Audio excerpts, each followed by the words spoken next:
Hi, everyone. Welcome to episode 14 of the Journey Running podcast. My name is Stefan Schuster, ultrarunning coach and owner of Journey Running, and welcome to the episode. Today we've got a pretty cool episode planned. I think it's actually a little bit different than anything that we've done before here, mostly because all my episodes previously, up to this point at least, have really focused on ultra marathons. And in this episode, I'm going to switch things up a little bit and actually talk about not ultra marathons as the primary focus of the episode, but how ultra running can help you nail the marathon distance actually. So in this episode, I'm going to talk about what I would call my atypical route to qualifying for the Boston Marathon, which is using a lot of long, slow trail races and ultras to really get me to the point where I could run a BQ.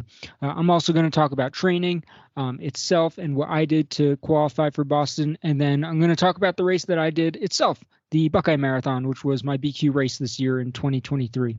My hope is that this episode provides a framework for people, mostly because I think that my story is a little bit, like I said, atypical. I think it's a little bit different of a framework for people who are trying to BQ, whether they've never run a marathon, whether they are a marathoner, or whether they're an ultra runner who's trying to BQ. And once again, like I said, atypical just in the sense that I went from running marathons, not BQing, to running trail races for 5-6 years before I went back to the marathon distance and really focused on speed again. And I really do think that 5-6 years I spent running ultras, long, slow distance is what helped me run fast in the long run. Just to give people some of my background, so you know where I'm coming from when we have this conversation. So I ran middle school, high school, cross-country track. So I came from a speed background, and I had a lot of natural speed when I was younger. I guess that you could say I was fortunate for that. Ran the mile, the 2 mile, the 5K, and those were really my focuses. But back then, speed work was the primary focus, at least that my coaching staff in high school. Basically, that's how they made our workouts. It was just all about speed, which is a bit different from the 80-20 rule a lot of people are familiar with these days, where you run 80% of your runs at like an easier pace and then 20% of your runs at like a higher intensity pace if you're trying to focus on speed work for an event. Nonetheless, though, I took that philosophy into college, and it didn't work out too well for me. I ran 3 marathons in college. I ran the Pittsburgh Marathon in 2014. I was actually 19 when I ran my first marathon, which is kind of weird because I guess I'm getting old, man, because in 6 months it will be May of 2024, which means that I will have run my first marathon almost 10 years ago now. But anyways, yeah, my basic overview is that I ran 3 marathons in college: Pittsburgh Marathon, Chicago, and then the Marine Corps Marathon, I guess just a few months after I graduated from college in 2017. And my PR in Marine Corps was 3 hours, 12 minutes, and 59 seconds.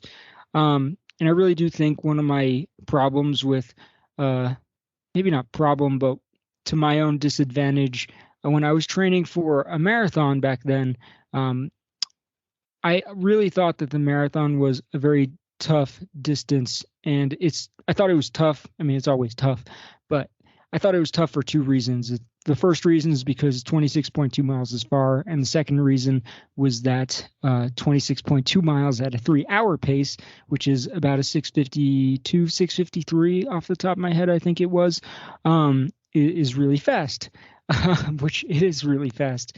But I think that after the Marine Corps Marathon in 2017, I really decided at that point that I wanted to shift my running career more so into running ultras. I just thought that the pavement pounding on my body was becoming a little bit too much. I thought that it was really painful after that race. Even at the finish line, I knew at the finish line of that race that I needed to take a break from trying to qualify for Boston and focus on enjoying running rather than beating myself up at speed workouts all the time. It just wasn't making me happy at the time.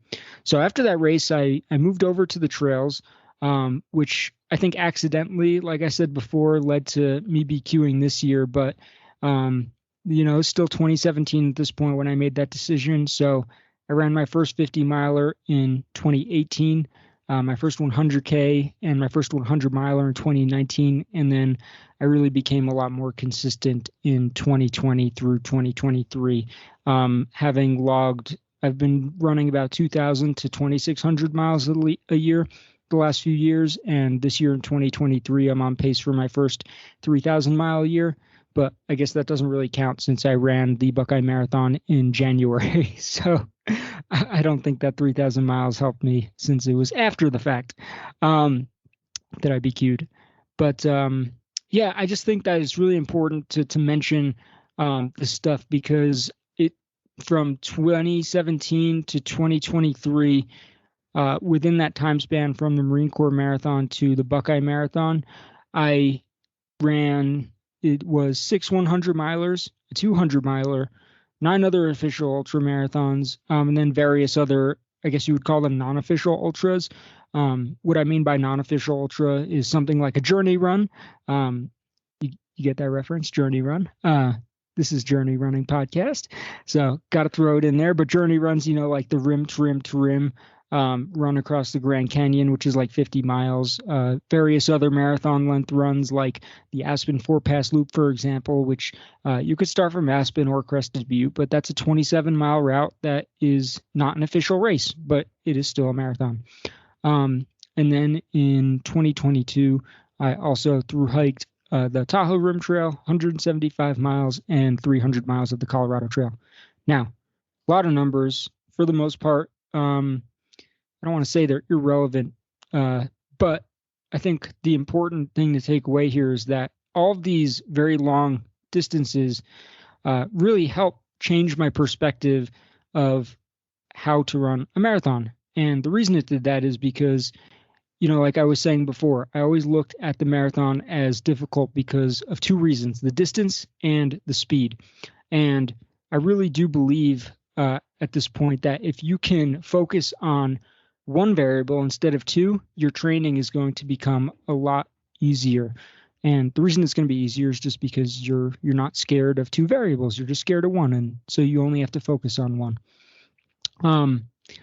But yeah, so a big point that I'm also trying to make here is that the vast majority of my running after the Marine Corps Marathon in 2017 through I'd say through towards the end of 2022 when I started training for the Buckeye Marathon was that my training flip-flopped from a lot of speed work, a lot of consistent speed work. So I was probably doing like the opposite of the 80-20 rule to actually following something more similar to the 80-20 rule, where most of my runs were just at an easy pace where I was increasing volume from 2017 to 2022. My volume increased from the 40s to the 50s to the 60s and then into the 70s.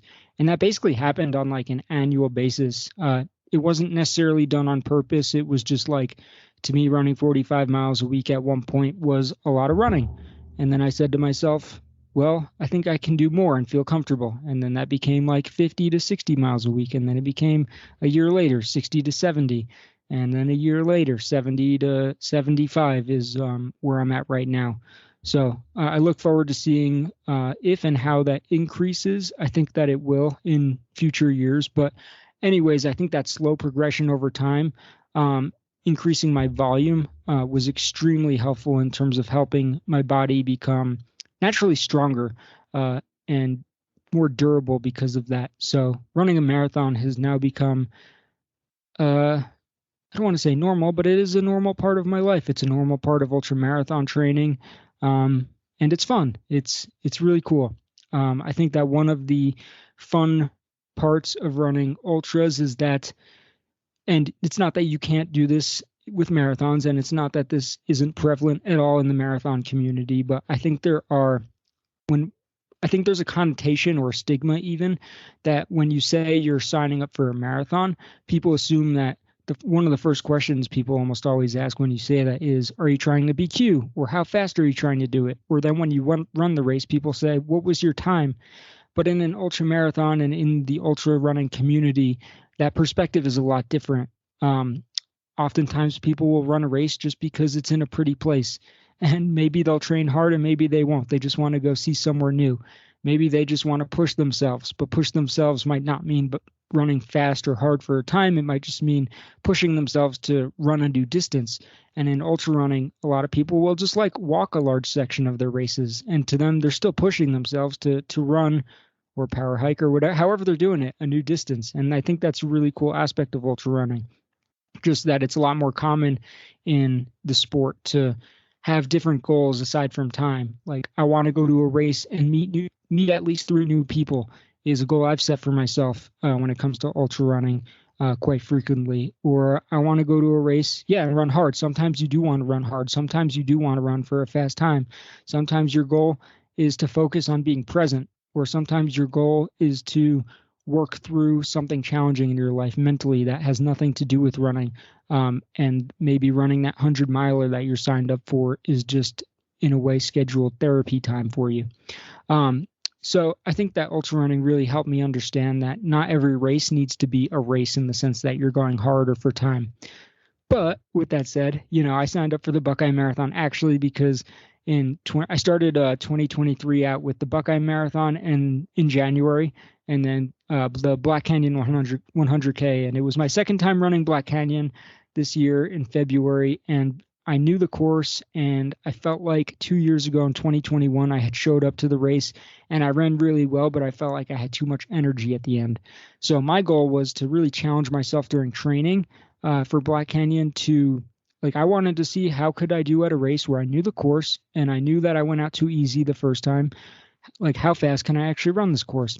And I thought a really great motivator to run Black Canyon was to sign up for a marathon. I thought that would be a great motive for myself to do more speed work. And when I say more speed work, I say that because my speed work over the last few years has primarily just been, so I live next to a park in Denver. It's called Cheeseman Park for anyone. Maybe you live in Denver, you want to check it out. Great park. It's my favorite. I'm there all the time.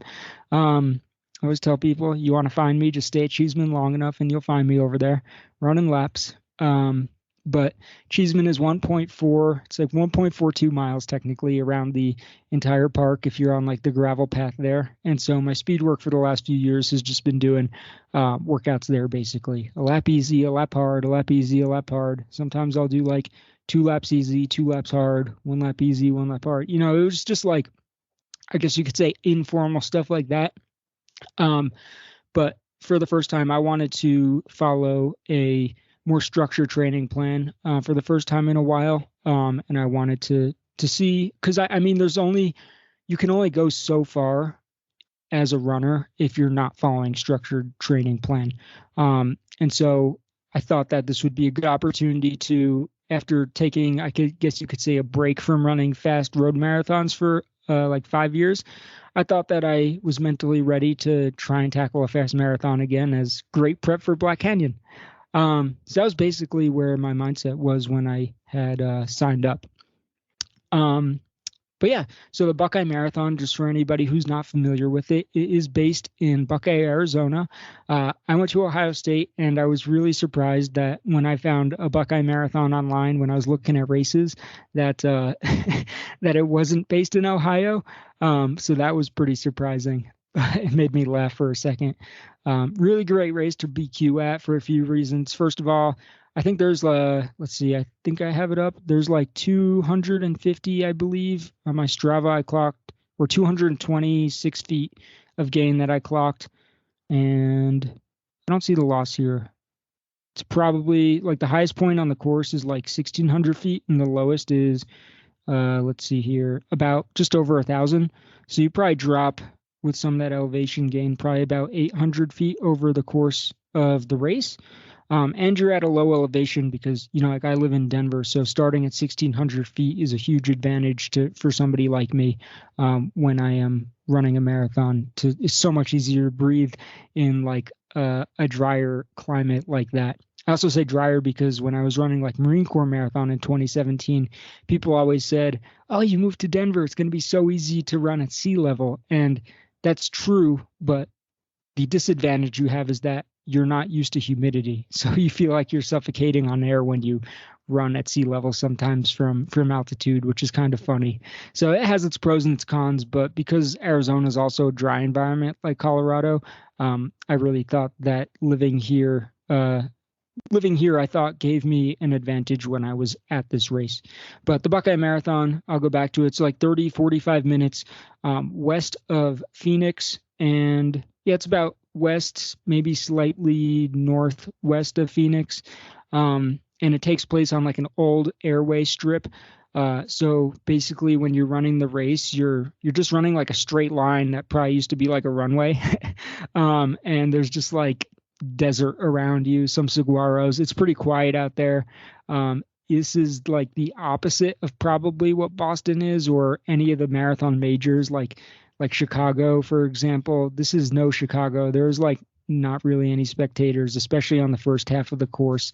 In the later parts of the course, there are more spectators. If you really want a crowd, probably not the race for you. But for someone like me, and if you know yourself well enough to know that you're motivated and that you're good at running solo on your own, this is a really good course for you. I really like doing that. So for me, it worked to my advantage.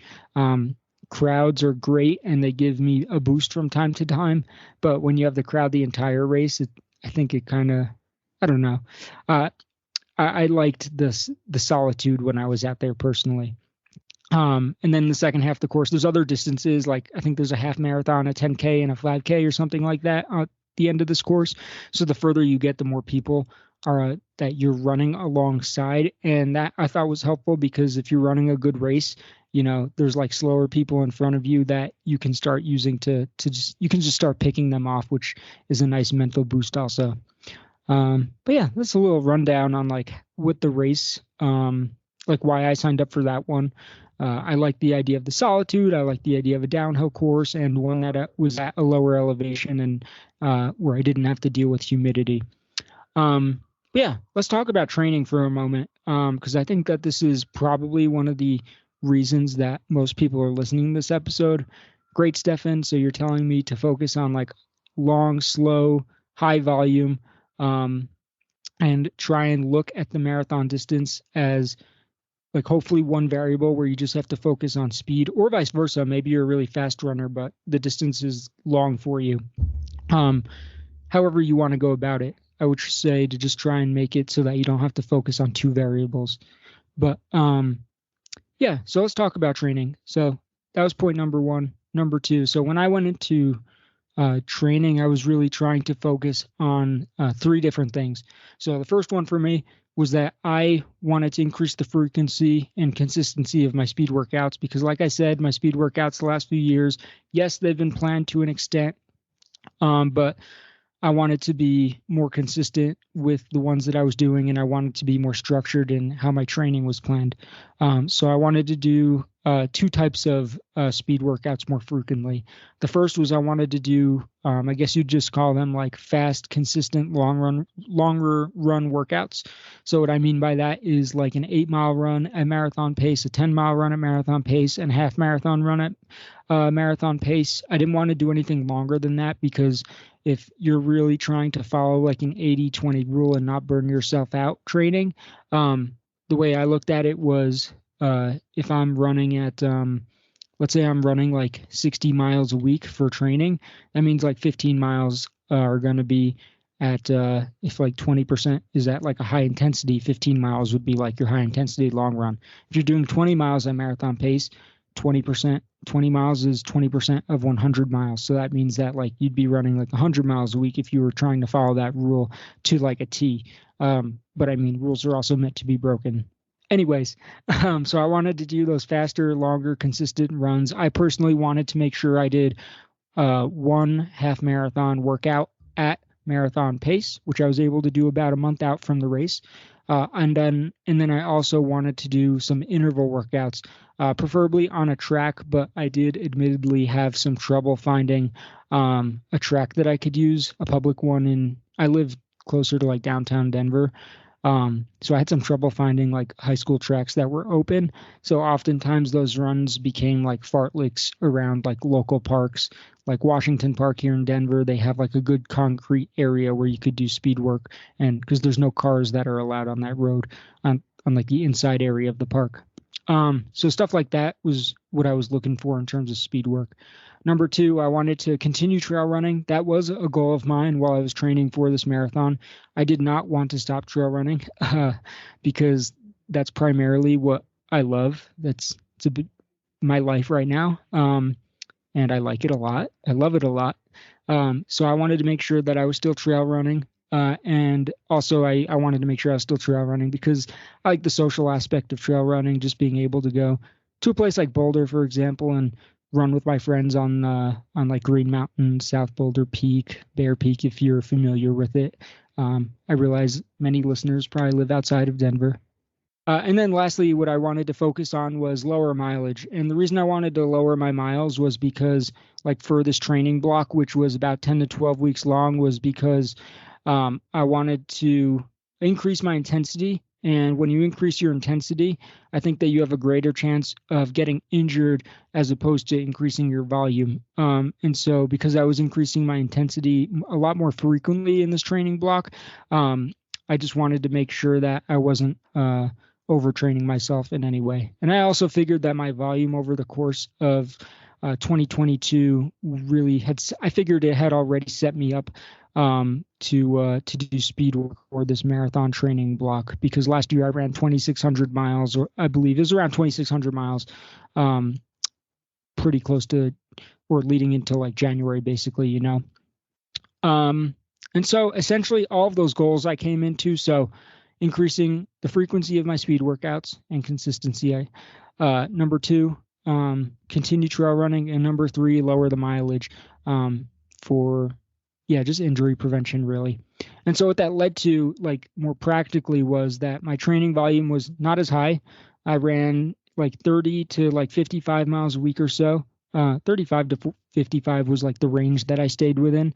One of the reasons it was a little lower even than I had anticipated, and part of that was because, like I said, trying to increase my intensity meant there were some days where I was more tired, like the day after a speed workout, than maybe I normally would be. But then the other reason was because I had some other issues, like, for example, I got sick in November.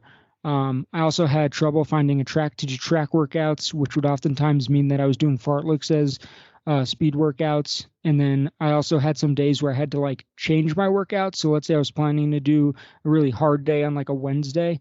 Then I would go to do my speed workout on like a Wednesday, and I'd get there, and Colorado had a really windy, at least the Front Range had a really windy November, December. And I would get there and I would say, this is just not an ideal day for me to hit like 650 pace or 640. I was shooting for like 640s actually when I was training, because I wanted to be confident I could run a little faster than BQ pace. But the wind made it really hard some days to hit the pace that I was trying to shoot for. And because that, Wednesday would come, I would plan to do this workout, and then I'd be like, I think I should move this to tomorrow. So next thing you know, Wednesday becomes an easy day, Thursday becomes the hard day. I did have the advantage of being in grad school at the time, so I could change up my training a little bit easier. I didn't really have to focus on the fact that, like, on Thursday, my schedule's too busy. It's like, no, I made my schedule at the time, so that was really helpful. But yeah, so my training volume was not as high. I also wanted to do progressively long and fast runs, like I said. So that was 8 to 13 miles at marathon pace, track workouts with intervals of 800 meters to 1 mile. That was like 1 mile was like the longest I did on a track. But like I said, oftentimes those reps became fartleks just because it was hard to find a track for me. And then one trail run a week. And honestly, sometimes, like, to me, what I would do is I would do like a speed work sometimes on like a Saturday. And then on Sunday, I would go do my trail run, because I felt like if I was tired for my trail run, that was better than being tired for my speed workout. And I was really trying to build my confidence that I could run marathon speed for a marathon distance during my workouts. So yeah, that's how basically I had organized my training. Despite some of the setbacks, I thought that one of my biggest strengths during training also is that I wasn't scared, like I've talked about, of the race distance anymore, despite my low mileage and that training block.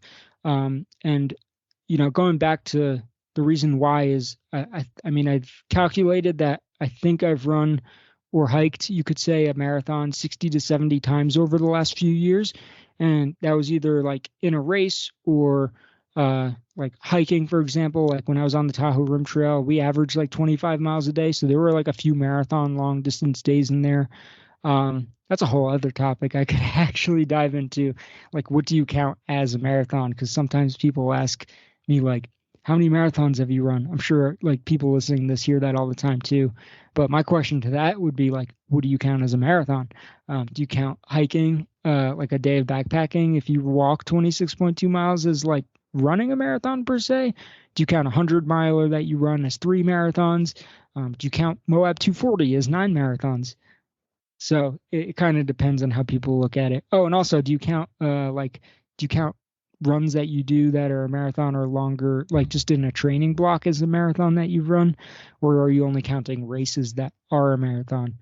Um, Anyways, it's a fun subject. But aside from that little tangent, you know, yeah, aside from that tangent, I think it was really important that I wasn't intimidated by the marathon distance anymore, because that one variable, I know I keep saying it, but I think it's huge. And I think that it is atypical for people to go from running an ultra to BQing. People usually get into marathons, and their first goal when they get into marathon is to BQ.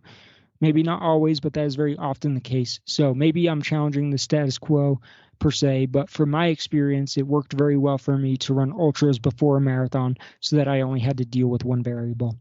The other thing that worked really well for me personally, and I know people aren't going to love this one because it requires a lot of patience, is that for me, the volume I'd accumulated since I was trying to BQ in college, so from 2017 to through like 2022, I was very consistently running. Well, I'd say from 2020 to 2022 in particular, I was running 2,000 plus miles a year. And I think that volume that I had accumulated really, really worked to my advantage. There is a lot of science that talks about how the mileage that you run is what matters most when it comes to trying to run fast or trying to run far. So miles are the single most important variable if you're trying to succeed at a race, really, in any capacity. And I think that the fact that I did BQ this year is also another example that does prove that, despite my, what I would say is kind of lower training volume in this 10 to 12 week block that led up to the race for me. But yeah, that was my training. Those are some of the tips that I have for people who are trying to BQ, especially if you come from an ultra running background, or even if you don't really. And I hope that you guys found that helpful. But let's talk a little bit more about the race. So I arrived in Phoenix for the race the day before the marathon. I rented a car, and in ultra running dirtbag fashion, I slept in that car the night before the race. Found a nice trail system in Phoenix, which there are a lot of, which is really cool. And I actually ran like 3 or 4 miles on that trail system like the day before the race. And I was thinking to myself, like, why am I not here to run an ultra marathon on trails? Because it was very beautiful over there. So that was like kind of funny, but it also made me a little uncomfortable because I thought to myself, wow, like, do I belong here for a marathon? I was questioning myself that night, like, what am I doing? Am I really, am I somebody who can still run fast, or am I just a trail guy now? But it was cool. It was different. It made me think about my running career a lot over the last few years, and it was very reflective. But yeah, so I just slept in my car the night before the race. You don't got to do anything fancy if you want to BQ. I slept in my car the night before Moab 240 this year. You don't got to be fancy to accomplish big things in your life. You can be a dirtbag and succeed. But yeah, so I did a light warm up before the actual race. I just ran around the parking lot. It wasn't anything too intense. the other thing I did was, everybody thinks you need an expensive pair of shoes to run a BQ, but I still have a pair of New Balance Minimus shoes. So they're the old. They basically have no support. I've been running in the same pair. Like I do my runs around Denver for like 2 years, and that's what I wore for the race. Best $80 of my life, those shoes. You don't got to do anything fancy. But yeah, going back to the race, I thought I ran pretty consistently. I really like running alone. So, this was not like a huge field. I believe there were, I think I have it up here actually, like 113 starters or finishers at least. Yeah, 113 finishers in the race. I ended up placing 5th. I wasn't going there trying to place, but small race, 113 runners. You're just running across this airstrip through the desert. Not a whole lot of people until those last few miles. I really enjoyed it. I actually was talking to another guy who was, I think we were talking about ultra running for a few miles at mile, like early on in the race, like mile 7 or something. So that was funny. But yeah, no, we ended up splitting up after that and just focusing on we were both trying to BQ. So yeah, it was cool. It was chill. I love looking at saguaro cacti, so I liked running through the desert and looking at them and looking at some of the mountains that were around. I thought that was very nice. The only thing that annoyed me was there was a little bridge at mile like 24 and a half or so, that you had to like climb over. And man, I was tired at mile 24. I was surprised that I was very consistently running like 640 pace for the first like 21 miles. And like at mile 20, I was waiting for that moment where I was like, wow, this is getting extremely difficult. I want to quit. I was waiting for that thought to come into my head. And it came for me at mile 21. So those last like 5.2 miles were really tough. But, once again, I kept telling myself, like, you've been through worse. You've run Moab 240. You've done all these hundreds. Like you've run through Trenchfoot at like the Bigfoot, sorry, at Bighorn 100. Like, it really helps to have this ultra running experience when you're running a tough, even just, I know it's different kind of like pain and a different kind of adversity, but it really helps to have those experiences under my belt, because the way I can talk to myself is like, Stefan, you've been through this. That was a lot worse than what you're dealing with in this moment right now. And the way I can talk myself through the last 5 miles of a marathon has drastically improved from where I was 6 years ago because of my ultra running experience. So yet another reason I would say to run trails before you try and BQ. But nonetheless, yeah, it was really tough. There was this bridge at mile like 24 and a half that was really hard. I never thought that 200 feet would be so difficult after running races like the Bear 100 with 22,000 feet of gain. Your 200 feet should be nothing, but then when you're running at that intensity, it's really tough. But anyways, I think I have my splits up here just in case anybody was interested. I was pretty consistently in like the 640s in the race. The vast majority of my miles were 641 to like 646. My slowest mile was a 657 at mile 22. I ran a 656 at mile 24, but all my miles were under 7 minutes, which was good. I was very happy with the consistency of the race. And then I was able to finish strong as well. So yeah, really happy with how it turned out. My splits. So I will say also for anyone who runs this particular race in the future, my watch said that I was like I started in like a 128.27 and then finished in like a 127.48. I don't even know if that math checks out. I guess my watch also clocked 26.3 miles. My watch was like ever so slightly off from the actual course, but I think that my splits were like pretty even. Yeah, I think that they were like pretty even if I don't know them 100% like perfectly. I wonder if the race website has it actually.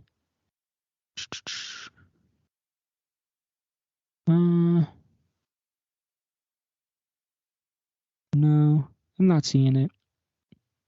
Oh wait, yeah. The half says 128.27. And my watch said, oh, I must have gotten this from the website when I wrote it. Whoops. Yeah, I'll cut this out. But yeah, anyways, I ended up running. I finished in a 2:56:51 to qualify for Boston. And at the finish line there, I actually met Josh Ui, who was on the Journey Running podcast as well. So he has a great episode. I believe he was episode 10. So go and check that out if you guys are interested in hearing what he has to say. I think he had some great advice, and I think it's worth checking out myself, if I do say so myself. But yeah, so just my before I wrap things up, my advice to people based off my own experiences, and I hope that people found hearing about my training and my background helpful. Hopefully, my hope is that you guys can apply what you heard in this podcast episode to your lives. But yeah, just based off my experience, I would say do whatever you can to fight one variable, whether that's speed or distance instead of two. It'll make BQing a lot easier for yourself. But lastly, I also should mention that the BQ standards, although they are going to be the same for 2025, I wanted to pull up their website. And the reason I wanted to do so was to say that the BQ standards this year were pretty intense. And what I mean by that is that you might think to yourself, Stefan, they're always the same. Yes, that's true. There's qualifying times. So for men, I'm 28 years old in the 18 to 34 age bracket. You need to run a 3 hour, 0 minute, 0 second marathon to qualify for Boston at a qualifying race. For women, that's 3:30, and for non-binary, that's 3:30 also. And then the age groups go up: 35 to 39, 40 to 44, 45 to 49, and so on. And so you can find all that information on the Boston Marathon's website. But just because you run a qualifying time, that doesn't mean that you're in the actual race. One thing I found interesting was that in 2022, the field size for Boston is always the same. It looks like it varies a little bit from year to year, but it's generally 30,000 participants. In 2022 and in 2023, there were 0 qualifiers that were not accepted. So what does that mean? That means if you ran below your qualifying time, then you got into the race. But in 2024, individuals, just because you qualified didn't mean that you made it in. So I ran a 2:56:51, but I actually didn't qualify for the race. I qualified to apply for the race, but I didn't qualify for the race. And the reason I didn't was because they had so many so many applicants that they had to set a cutoff time of 5 minutes and 29 seconds. And so what that cutoff time means is that so for my age group, for example, if you ran a so the qualifying time is 3 hours. So just because you ran 3 hours doesn't mean you made it. You had to run 3 hours minus 5 minutes, 29 seconds. So to actually get into the race and get invited to the race, you had to run, that would be a 2 hour, 54 and 31 second minute marathon or faster to actually get invited. And then if you're in like the 35 to 39 men's age bracket, 3 hours, 5 minutes minus 5:29, you would have had to run a 2:59:31 and so on. This year it went from 0 people not getting in 2022 and 2023 to 11,039 applicants not getting in 2024. So in 2025, although the standards are the same, it looks like the standards are the same. Although they're the same, that doesn't mean that you want to shoot for just like below your qualifying time. You want to actually try and get as far below that as possible if you really want to get in. Personally, I'm not super hurt. I was looking forward to seeing the Boston course, but is what it is. I'll sign up for another ultra. I'm back in ultra running form again. I actually really enjoy the slower, longer distances more than I enjoyed marathon training. So that's what I'm going to focus on. But with that said, I am somebody who's done both. And if you're looking for a running coach, somebody who can help you focus on both your marathon and your ultra marathon goals, even simultaneously, this is something I do have experience in. And, I hope that this podcast helped outline some good training ideas, tips and tricks for people who are trying to BQ and or train for an ultra. Obviously I covered how I trained for a BQ in this episode, but if you're looking for an even clearer understanding or even something like a training plan, or you just want like an accountability buddy, just know that I can be your guy. I'm a running coach, and you can reach out to me with any questions, thoughts, concerns, or even potential coaching at journeyrunningllc@gmail.com. That's how you can reach me directly, journeyrunningllc@gmail.com, or you can submit an inquiry on my website, which is journeyruncoaching.com. Once again, that's journeyruncoaching.com. But that's all I got for you guys today. Got a few more episodes coming up here soon. Really appreciate you guys who are tuning into the podcast. We've been getting quite a few listeners. I think it's a lot, like anywhere from like 30 to 90-ish, 30 to 80 an episode. Obviously, I don't know everybody. The website that I use for my podcast platform, it doesn't tell me everybody who's listening, so I don't know each individual listener, but I do really appreciate the fact that there are more people listening than I expected, and I really enjoy doing this when I have the time to make an episode possible. And yeah, thank you guys for tuning in. Until next time. Hi, everyone. Thank you so much for listening to this episode of the Journey Running Podcast. If you enjoyed the episode, please do make sure to like, rate, and subscribe to the show. And as always, if anybody out there is looking for a running coach or a nutrition consultant, you can reach out to myself, Stefan Schuster, at journeyrunningllc@gmail.com, or you can find out more about myself and the coaching platform Journey Running at journeyruncoaching.com. But thank you all so much for listening to this episode, and I hope you have a great rest of your day.